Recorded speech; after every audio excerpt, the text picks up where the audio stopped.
आणि आता बातमीपत्रामध्ये पाहणार आहोत 25 मिनिटात 50 बातम्या अतिशय वेगवान स्वरूपात सुरुवात करूयात। वर्ल्ड कप स्पर्धेतला अंतिम सामना भारत आणि ऑस्ट्रेलिया यांच्यामध्ये आज होणार आहे। भारतासमोर 5 वेळा विश्वविजेते ठरलेल्या ऑस्ट्रेलियाचं आव्हान असेल।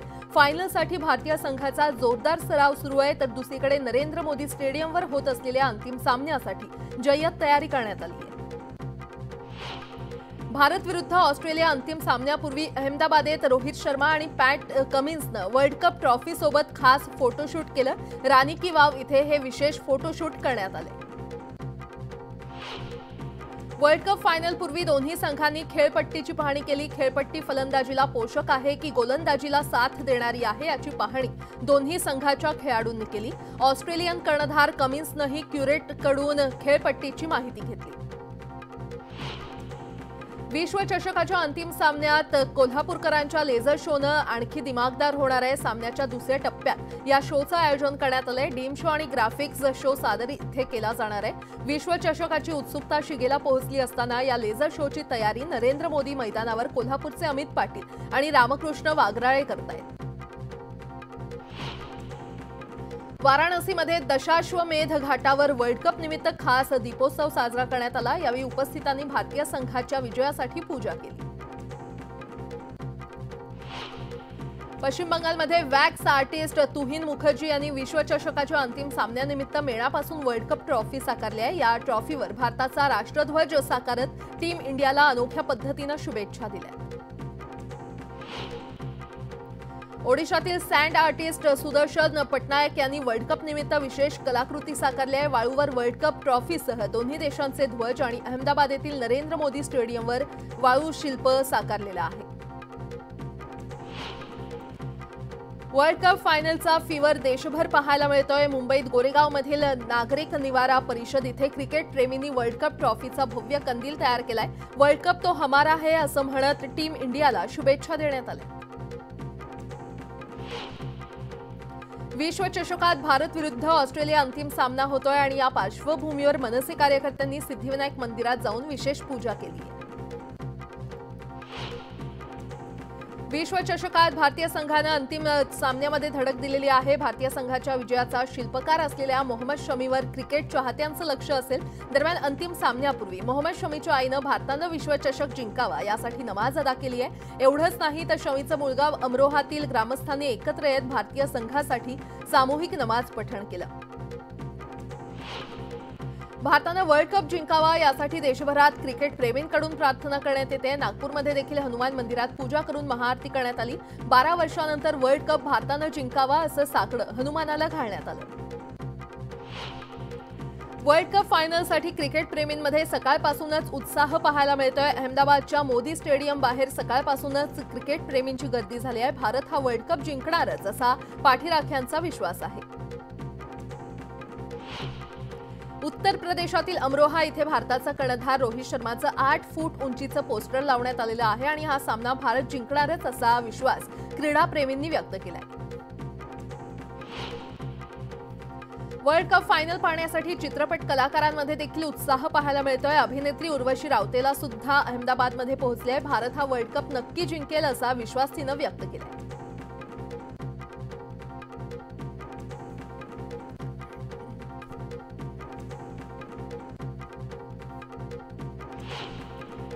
देशभर वर्ल्ड कप फायनलचा उत्साह पाहायला मिळतोय। पश्चिम बंगालची राजधानी कोलकाता इथे वर्ल्ड कपची मेणाची प्रतिकृती तयार करण्यात आली आहे आणि हा वर्ल्ड कप भारत जिंकणारच असा विश्वास पाठीराख्यांना आहे। वर्ल्ड कप भारतानं जिंकावा यासाठी देशभर विशेष पूजा आयोजित करण्यात आलेल्या आहेत। जम्मूच्या उधमपूरमध्ये मंदिरात विशेष पूजा करण्यात आली। भारतानं हा वर्ल्ड कप जिंकावा यासाठी साकडं घालण्यात आलं। उत्तर प्रदेशातील सीतापूरमध्ये भारतानं वर्ल्ड कप जिंकावा यासाठी विशेष उपक्रम राबवण्यात आला। शाळेतील विद्यार्थ्यांनी मानवी साखळी तयार करून भारतीय संघाला शुभेच्छा दिल्यात, तर विशेष रांगोळी देखील काढण्यात आली होती। वर्ल्ड कपसाठी मुंबईतून खास वंदे भारत ट्रेन सोडण्यात आली होती। या ट्रेनमधून मोठ्या संख्येनं क्रिकेट प्रेमी अहमदाबादला रवाना झाले। मध्य प्रदेशातील उज्जैनमध्ये वर्ल्ड कप सामन्यासाठी विशेष आरती करण्यात आली। महाकाल मंदिरात भस्म आरतीचं आयोजन करण्यात आलं होतं। वर्ल्ड कप भारतानं जिंकावा यासाठी साकडं घालण्यात आलं। महाराष्ट्र दौऱ्यावर असलेल्या जरांगे पाटलांचं महाबळेश्वरमध्ये जल्लोषात स्वागत करण्यात आलं। गावागावातून जरांगे पाटलांवर पुष्पवृष्टी करण्यात आली। जरांगे पाटलांच्या वाई, कोल्हापूर, सांगली आणि सातारा इथे झालेल्या सभांना मराठा बांधवांचा मोठा प्रतिसाद मिळाला होता। मराठा आरक्षणाच्या मागणीवर दोन समाजात तेढ निर्माण होईल अशी वक्तव्य कुणीही करू नये अशी प्रतिक्रिया मंत्री विखे पाटील यांनी दिली आहे। आरक्षणाच्या या भांडणात पोलिसांना ओढू नका असं आवाहन देखील त्यांनी केलंय। गावबंदीच्या फलकावरून पोलिसात करण्यात आलेले आरोप निरर्थक असल्याचं देखील त्यांनी म्हटलं। मुंबईतील प्रमुख रस्ते पाण्यानं धुण्याचा निर्णय पालिका प्रशासनानं घेतला असून 60 फुटांपेक्षा अधिक रुंदीचे रस्ते, वर्दळीचे पदपथ पाण्यानं धुण्यास सुरुवात केली आहे। त्यासाठी 121 टँकरची सोय केली आहे आणि पाणी टँकरची संख्या प्रत्येक पालिका प्रशासनाकडे स्वतःचे 30 टँकर्स असून आणखी 90 टँकर्स भाडेतत्वावर घेतले जाणार आहेत। मध्य रेल्वेवर सकाळी आणि संध्याकाळी होणाऱ्या गर्दीवर उतारा म्हणून खासगी आस्थापनांनी त्यांच्या कार्यालयांच्या वेळेत बदल करण्याचा सल्ला रेल्वेनं दिलाय। मात्र कोरोनापूर्व काळात रोज 42 लाख प्रवासी प्रवास करत होते आणि प्रवासी संख्या असलेल्या मध्य रेल्वेवर सर्वाधिक प्रवासी आता रोज 37 लाख प्रवास करतायत। रोजची सुमारे 5 लाखांची प्रवासी संख्या कमी झाली आहे। नवी मुंबई आंतरराष्ट्रीय विमानतळ नामकरणाचा मुद्दा पुन्हा तापणार आहे। राज्य सरकारनं केंद्राला पाठवलेल्या मसुद्यात अनेक त्रुटी असल्याचं समोर आलंय। नामकरण कृती समितीची पनवेलमध्ये उद्या तातडीची बैठक होणार आहे आणि बैठकीत त्रुटींवर चर्चा होणार आहे, तर वेळ पडल्यास आंदोलनाची देखील दिशा ठरणार आहे। पनवेल तालुक्यातील टेंभोडे इथे मुंबई ऊर्जा कंपनीचं टॉवर उभारण्याचं काम सुरू होणार होतं। मात्र स्थानिक संघर्ष समिती आणि महाविकास आघाडीनं या कामाला विरोध करण्यासाठी ठिय्या आंदोलन केलं। या सर्व आंदोलकांना पोलिसांनी ताब्यात घेतलं। जळगाव जिल्ह्यात यंदा सरासरीपेक्षा कमी पाऊस झाल्यानं खरीप पिकांचं मोठ्या प्रमाणात नुकसान झालं। या नुकसानग्रस्त शेतकऱ्यांना पीक विम्याअंतर्गत नुकसान भरपाईची 25% अग्रिम रक्कम दिली जाणार होती। मात्र दिवाळी संपली तरी कापूस उत्पादक शेतकऱ्यांना ही रक्कम प्राप्त झाली नाही आणि त्यामुळे शेतकरी संताप व्यक्त करतायत। कर्जत जामखेडचे आमदार रोहित पवार यांची युवा संघर्ष यात्रा सुरू असून यात्रेची सुरुवात व्यायामानं होते। पाटोदा येथील चाऊस मंगल कार्यालयासमोरील आवारात कवायत करून संघर्ष यात्रेच्या आजच्या टप्प्याला सुरुवात झाली आहे। अकोला जिल्ह्यातील कापसाच्या उत्पादनात यंदा सरासरी 25 ते 30% घट झालेली आहे। दरवर्षी कोरडवाहू क्षेत्रावर एकरी 10 क्विंटल होणारं कापसाचं उत्पादन यंदा 5 ते 6 क्विंटलवर आलेलं आहे आणि सध्याच्या बाजारातील कापसाचे घसरलेले भाव आणि मिळणारं उत्पन्न लक्षात घेता त्यातून केवळ लागवड खर्च भरून निघत असल्यामुळे शेतकऱ्यांच्या पदरी फार काही पडणार नाही असं चित्र आहे। धाराशिवमधील बाजारात सोयाबीनची आवक वाढली आहे। मात्र शेतकऱ्यांना 7,000 रुपये भाव अपेक्षित असताना प्रत्यक्षात मात्र 5,000 रुपये इतकाच भाव मिळतोय आणि त्यामुळे धाराशिव जिल्ह्यातील शेतकरी हवालदिल झाले। दिवाळीनिमित्त अकोल्यातील बाजार समित्या बंद होत्या, मात्र आता व्यवहार पूर्ववत सुरू झाले असून सोयाबीनची आवक वाढली आहे। सोयाबीनच्या दरात 200 ते 300 रुपये वाढ झाल्यानं शेतकऱ्यांना दिलासा मिळालाय। अकोला बाजार समितीमध्ये सध्या सोयाबीनला प्रति क्विंटल 5,250 रुपये भाव मिळतोय। राष्ट्रवादीचे नेते एकनाथ खडसे यांना हृदयविकाराचा त्रास झाल्यानं त्यांना मुंबईमध्ये हलवण्यात आलं होतं। दरम्यान उपचारानंतर एकनाथ खडसे जळगावात परतलेत। खडसेंचं भुसावळ रेल्वे स्थानकावर पहाटे आगमन झाल्यावर कार्यकर्त्यांनी त्यांचं जल्लोषात स्वागत केलं। गौतमी पाटील हिच्या लावणीचा कार्यक्रम आज गोंदिया जिल्ह्यातील सडक अर्जुनी इथे होणार आहे आणि या कार्यक्रमासाठी प्रेक्षकांची गर्दी उसळणार असल्यामुळे आयोजकांनी जय्यत तयारी केली आहे, तर कार्यक्रमस्थळी कडक पोलीस बंदोबस्त देखील असणार आहे। महाराष्ट्र केसरी कुस्ती स्पर्धेला विरोध होत असतानाही धाराशिवच्या तुळजाभवानी स्टेडियम इथे लाल माती आणि मॅटवर महाराष्ट्र केसरी कुस्ती स्पर्धेचा थरार सुरू आहे। ही कुस्ती पाहण्यासाठी नागरिक उत्स्फूर्त असा प्रतिसाद देत आहेत। मावळ तालुक्यातील संत तुकाराम साखर कारखान्याचा गळीत हंगाम सुरू होताच कारखाना परिसरात ऊसतोड कामगारांची गर्दी होऊ लागलेली आहे। बीड, धाराशिव, संभाजीनगर, सोलापूर आणि अहमदनगर इथून मोठ्या संख्येनं ऊसतोड कामगार आपल्या बैलजोडीसह साखर कारखान्यावर दाखल झाले। बुलढाण्याच्या संग्रामपूर तालुक्यातील सोनाळा येथील ग्रामदैवत श्री संत सोनाजी महाराज यांची यात्रा सुरू होते। 27 नोव्हेंबरला यात्रेची सुरुवात होणार असून यासाठी रथ बाहेर काढण्यात आला आणि यावेळी भाविकांनी महाआरती करून रथाचं दर्शन घेतलं। बदलापुरात 7 जणांच्या टोळीनं एका तरुणावर प्राणघातक हल्ला केल्याची घटना घडली आहे। हा तरुण गँगमध्ये सामील होत नसल्यानं त्यांच्यावर तलवार आणि चॉपरनं हल्ला करण्यात आला आणि या हल्ल्यात तरुण गंभीर जखमी झाला असून पोलीस आरोपींचा शोध घेत आहेत। खासदार डॉक्टर श्रीकांत शिंदे यांनी कल्याणच्या पूर्व भागातील डॉक्टर बाबासाहेब आंबेडकरांच्या स्मारकाच्या कामाची पाहणी केली आणि यावेळी कल्याण डोंबिवली महापालिकेच्या नवनियुक्त आयुक्त डॉक्टर इंदुराणी जाखड या देखील उपस्थित होत्या। स्मारकाचं काम 80% पूर्ण झालंय। डिसेंबर अखेर बाबासाहेबांचा पुतळा या ठिकाणी बसवण्यात येणार असून 14 एप्रिलला स्मारकाचं लोकार्पण होईल असं श्रीकांत शिंदेंनी म्हटलं। सरत्या वर्षाला अलविदा करण्यासाठी आणि नव्या वर्षाच्या स्वागताच्या जल्लोषात सहभागी होण्यासाठी अनेक मुंबईकर गोव्याला जातात आणि या प्रवाशांचा प्रवास वेगवान आणि गर्दीमुक्त व्हावा यासाठी मध्य रेल्वेनं डिसेंबर अखेरीस विशेष रेल्वे गाड्या चालवण्याचा निर्णय घेतलाय। नियमित रेल्वे गाड्यांसह मुंबई थिवी पनवेल करंबळी या दरम्यान 28 विशेष फेऱ्या धावणार आहेत। टीबी आणि कुष्ठरोग निर्मूलनासाठी मुंबई महापालिका 20 नोव्हेंबरपासून विशेष शोध मोहीम राबवणार आहे। त्यासाठी तब्बल 10,88,000 घरांची झाडाझडती घेण्यात येणार असून 49 लाख मुंबईकरांची तपासणी करण्यात येणार आहे। शोध मोहिमेमध्ये एक महिला आरोग्य स्वयंसेविका आणि एक स्वयंसेवक अशा 3,117 जणांच्या पथकाकडून तपासणी करण्यात येणार आहे। नवी मुंबई मेट्रोमधून पहिल्याच दिवशी सुमारे 10,000 नागरिकांनी सफर केली। शुक्रवारी दुपारी 3 पासून ते रात्री 10 पर्यंत मेट्रोनं प्रवास करण्यासाठी सर्व स्थानकांवर प्रवाशांची अक्षरशः झुंबड उडाली। पहिल्याच दिवशी इतका मोठा प्रतिसाद मिळाल्यामुळे मेट्रोच्या गल्ल्यांमध्ये सुमारे 3 लाख रुपये जमा झाले। देशात कचरा व्यवस्थापनात अग्रेसर असलेल्या मध्य प्रदेशच्या इंदूर शहराचा आदर्श आता मुंबई महापालिका घेणार आहे। मुंबईमध्ये इंदूर पॅटर्न राबवून मुंबई स्वच्छ आणि सुंदर करण्यासाठी महापालिकेच्या 450 कर्मचाऱ्यांचा अभ्यास दौरा आयोजित केलाय। यात अभियंता, पर्यवेक्षक आणि कर्मचाऱ्यांचा समावेश करण्यात आलाय। म्हाडाच्या कोकण मंडळातर्फे ठाणे, पालघर, रायगड यामधील 5,311 सदनिकांच्या विक्रीकरता ऑनलाईन संगणकीय सोडतीसाठी 30,687 इच्छुकांचे अर्ज प्राप्त झालेले आहेत। त्यापैकी 24,304 जणांनी अनामत रकमेसह अर्ज भरलेत। 13 डिसेंबर रोजी सकाळी 11 वाजता वांद्रे पूर्व येथील म्हाडा मुख्यालयात संगणकीय सोडत काढण्यात येणार आहे। दूध उत्पादक शेतकरी आक्रमक झाले। दूध दराच्या प्रश्नावर रास्तारोको करण्यात येणार असून अहमदनगर मनमाड महामार्ग अडवण्यात येणार आहे आणि कोल्हार गावात हा रास्तारोको केला जाणार आहे। रविकांत तुपकरांच्या नेतृत्वात बुलढाण्यात एल्गार महामोर्चा काढण्यात येणार आहे। शेतकरी नेते रविकांत तुपकर यांच्या नेतृत्वात भव्य एल्गार महामोर्चा जिल्हाधिकारी कार्यालयावर काढण्यात येणार आहे। या महामोर्चासाठी गावगाड्यातील शेतकऱ्यांसह शहरातील नागरिक देखील एकवटलेले आहेत। ऊस दरावरून राजू शेट्टी आणि कारखानदार यांच्यामध्ये संघर्ष निर्माण झाल्याचं पाहायला मिळतंय आणि त्यामुळे ऊस पट्ट्यात सध्या तणावाचं वातावरण निर्माण झालंय। मागील हंगामातील तुटलेल्या ऊसाला प्रति टन दुसरा हप्ता 400 रुपये आणि यावर्षी पहिली उचल 3,500 रुपये द्यावी अशी मागणी करण्यात आली आहे। रावेरकडून पुण्याकडे जाणाऱ्या खासगी ट्रॅव्हल्सला अचानक आग लागली। जळगाव जिल्ह्यातील निंभोरा फाट्याजवळ ही आग लागली। सुदैवानं या घटनेमध्ये प्रवासी वेळीच बाहेर पडल्यानं मोठा अनर्थ टळला। हिंगोलीच्या वसमत तालुक्यातील रिधोरा गावच्या शिवारात ऊसाच्या शेतामध्ये अचानक आग लागली। या आगीमध्ये 15 ते 20 एकरावरील शेतातील ऊस जळून खाक झालाय। विद्युत रोहित्राच्या शॉर्ट सर्किटमुळे ही आग लागल्याचा अंदाज व्यक्त केला जातोय।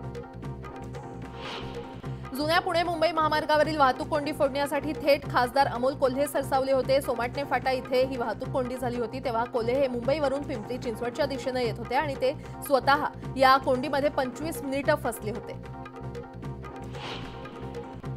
युवा संवाद यात्रेदरम्यान बीड जिल्हा दौऱ्यावर असलेले आमदार रोहित पवार यांचं बीडच्या पाटोदा शहरात अनोखं स्वागत करण्यात आलं। पाटोदा शहरातील प्रसिद्ध तालीममध्ये जाऊन रोहित पवार यांनी कुस्त्यांची दंगल पाहिली आणि यावेळी रोहित पवार यांच्या हस्ते पैलवानांच्या कुस्त्या देखील लावल्या। दक्षिण सोलापूर तालुक्यातील नांदणी इथे श्री बिरलिंगेश्वर आणि श्री महालिंगेश्वर यात्रा महोत्सवाची 7 पालख्यांच्या भेटी सोहळ्यानं सांगता करण्यात आली। यावेळी पंचक्रोशीतील भाविक मोठ्या संख्येनं उपस्थित होते। पुण्यामध्ये राष्ट्रवादी काँग्रेसच्या शरद पवार गटाचे कार्यकर्ते नामदेव जाधवांविरोधात आक्रमक झाले। शरद पवारांविरोधात वादग्रस्त विधान केल्याप्रकरणी नामदेव जाधवांवर शाईफेक करण्यात आली। आपल्यावर झालेला हल्ला हा लोकशाहीवरील हल्ला असून यामागे आमदार रोहित पवार असल्याचा आरोप नामदेव जाधव यांनी केलाय। पुण्यामध्ये राष्ट्रवादीच्या कार्यकर्त्यांनी जाधव यांच्यावर शाईफेक केली। नामदेव जाधव यांच्यावर शाईफेक करणारे राष्ट्रवादी काँग्रेसचे कार्यकर्ते नसल्याची प्रतिक्रिया अमोल मिटकरी यांनी दिली आहे। त्यासोबतच लोकशाहीमध्ये धुंदशाही निर्माण होत असून सुप्रिया सुळे आणि शरद पवारांना हे पटण्यासारखं नसल्याचं देखील ते म्हटले। नांदेडच्या बियाठक इथे शासकीय विश्रामगृहावर भाजपची बैठक आयोजित करण्यात आली होती आणि या संदर्भात माहिती मिळताच मराठा आंदोलकांकडून आंदोलन करण्यात आलं आणि शासकीय विश्रामगृहावर राजकीय पक्षांनी बैठक घेऊ नये अशी भूमिका आंदोलकांकडून घेण्यात आली।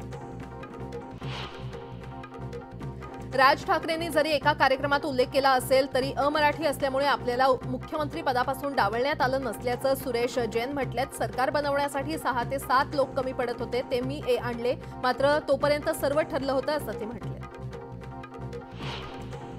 बीडमध्ये रोहित पवार यांचं टाळ मृदुंगाच्या गजरात स्वागत करण्यात आलं। युवा संवाद यात्रेदरम्यान त्यांचं पाटोद्यामध्ये पारंपरिक वाद्यांच्या गजरात स्वागत करण्यात आलं। यावेळी रोहित पवारांनी फुगडी खेळण्याचा आनंद लुटला। मराठवाड्यातील जनतेनं समन्वयाची भूमिका घ्यावी असं विधान राधाकृष्ण विखे पाटलांनी केलं। जायकवाडी धरणात पाणी सोडण्यासंदर्भात त्या वादावर ते बोलत होते, तर प्रशांत बम यांनी आपल्यावर वैयक्तिक टीका केली, मात्र हा निर्णय नियोजन मंडळात झाल्याचं प्रत्युत्तर त्यांनी आमदार बम यांना दिलं। वर्ल्ड कप फायनल पाहण्यासाठी क्रिकेटपटू अहमदाबादमध्ये पोहोचू लागले। सचिन तेंडुलकर सकाळीच अहमदाबादमध्ये दाखल झालाय आणि हा वर्ल्ड कप नक्कीच भारत जिंकेल असा विश्वास त्यानं व्यक्त केलाय। कपिल देव देखील वर्ल्ड कप सामना पाहण्यासाठी अहमदाबादमध्ये दाखल झाले। तर भारतीय खेळाडू चांगले फॉर्ममध्ये असून भारत नक्की हा वर्ल्ड कप जिंकेल असा विश्वास त्यांनी व्यक्त केलाय। उत्तर प्रदेशातील कानपूरमध्ये मंदिरात देवाला भारताच्या विजयासाठी साकडं घालण्यात आलं। भारतानं वर्ल्ड कप जिंकावा यासाठी देवाकडे प्रार्थना करण्यात आली। भुजबळ आणि जरांगे वादावर बच्चू कडू यांनी खोचक प्रतिक्रिया दिली आहे। ओबीसी किंवा इतर नेत्यांवर हा विषय एवढा मनावर घेऊन विरोध करू नये, जे काही होईल ते कायद्यानुसारच होईल असं बच्चू कडू म्हटले। छगन भुजबळांनी जालन्यातील सभेमध्ये अनेक विषयांवर चुकीची माहिती दिली असून भुजबळांनी मराठा समाजाला डिवचण्याचं काम केल्याची प्रतिक्रिया खासदार हेमंत गोडसे यांनी दिली आहे। राज्यात 54% ओबीसी आणि 27% आरक्षण असल्याचं भुजबळ म्हणाले, पण शासकीय संकेतस्थळानुसार 32% ओबीसी असल्याचं गोडसेंनी स्पष्ट केलंय। जर सरसकट कुणबी मराठा आरक्षणाचा निर्णय घेतला तर 2024ला सरकारला खाली खेचू असा इशारा ओबीसी नेते प्रकाश शेंडगे यांनी दिलाय। मराठा समाजातील एकाही उमेदवाराला मतदान करणार नसल्याचंही ते म्हटले। मराठा आणि धनगर समाजाला आरक्षण देण्यासाठी संसदेचं विशेष अधिवेशन बोलावण्याची मागणी ठाकरे गटाकडून करण्यात आली आहे। या संदर्भात राष्ट्रपतींची भेट घेऊन निवेदन दिल्याची माहिती खासदार ओमराजे निंबाळकरांनी दिली आहे। महाराष्ट्रातील सामाजिक ऐक्य टिकलं पाहिजे, ही सर्वांची जबाबदारी आहे। मराठा आणि ओबीसी समाजानं एकमेकांवर आरोप करणं बंद केलं पाहिजे। आरक्षण देण्याचं मुख्यमंत्र्यांनी मान्य केलंय। ओबीसींच्या आरक्षणाला धक्का न लावता मराठ्यांना आरक्षण देण्याची सरकारची भूमिका आहे आणि त्यामुळे सर्वांनी संयमाची भूमिका घ्यावी असं आवाहन मंत्री दीपक केसरकर यांनी केलंय। छगन भुजबळांनी 2 समाजात वाद निर्माण करू नये असं विधान आमदार संजय गायकवाड यांनी केलेलं आहे। दरम्यान ओबीसींच्या आरक्षणाला धक्का न लावता मराठा आरक्षण दिलं जाईल असं देखील ते म्हटले। चंद्रपुरात ताडोबा अंधारी व्याघ्र प्रकल्पात एका वाघाचं कुजलेल्या अवस्थेत शव आढळलं। गेल्या काही दिवसांपासून माया वाघीण बेपत्ता असल्यानं हे शव माया वाघिणीचंच असल्याची शक्यता आहे। या संदर्भात शवविच्छेदन केलं जात असून अधिक तपास सुरू आहे। अहमदनगरच्या आश्वीमध्ये कडकडीत बंद पाळण्यात आला। सामाजिक कार्यकर्ते विजय हिंगेंवर एका प्रकरणात खोटे आरोप करून गुन्हा दाखल करण्यात आला। याविरोधात ग्रामस्थांकडून निषेध करण्यात आलाय। दरम्यान बाळासाहेब थोरातांनी आंदोलकांची भेट घेत संवाद साधला। पालघरच्या चिंचणी समुद्र किनारी राज्यस्तरीय टग ऑफ वॉर ही स्पर्धा पार पडली आणि स्पर्धेमध्ये 14 जिल्ह्यातील 31 संघ सहभागी झाले होते। स्पर्धेमध्ये मुंबईच्या संघानं सुवर्ण तर ठाण्याच्या संघानं चांदीच्या पदकाची कमाई केली। नंदुरबारच्या लक्ष्मीखेडा इथे मंत्री विजयकुमार गावितांच्या हस्ते 97 गटांमध्ये दुधाळ गायींचं वाटप करण्यात आलं। शबरी आदिवासी वित्त आणि विकास महामंडळाकडून हा उपक्रम राबवण्यात आला। जामनेर तालुक्यातील वाकोदसह परिसरात यंदा अनियमित पावसामुळे पिकांचं प्रचंड नुकसान झालंय। कपाशीच्या कैऱ्यांवर मोठ्या प्रमाणात बोंडअळीचा प्रादुर्भाव दिसून येतोय आणि यामुळे कापूस उत्पादनावर परिणाम झालाय। ज्यूस देण्यास उशीर केल्याच्या रागातून एकानं विक्रेत्याला जबर मारहाण केलेली आहे। उल्हासनगरच्या गोल मैदान परिसरात ही घटना घडली आहे। मारहाणीची ही घटना सीसीटीव्हीमध्ये कैद झाली असून यात ज्यूस विक्रेता गंभीर जखमी झालाय। हिंगोलीच्या औंढा नागनाथ शहरात भरधाव ट्रकनं दुचाकीला धडक दिली। अपघातात दुचाकीस्वार गंभीर जखमी झालाय। जखमीवर जवळच्या रुग्णालयामध्ये उपचार सुरू आहेत।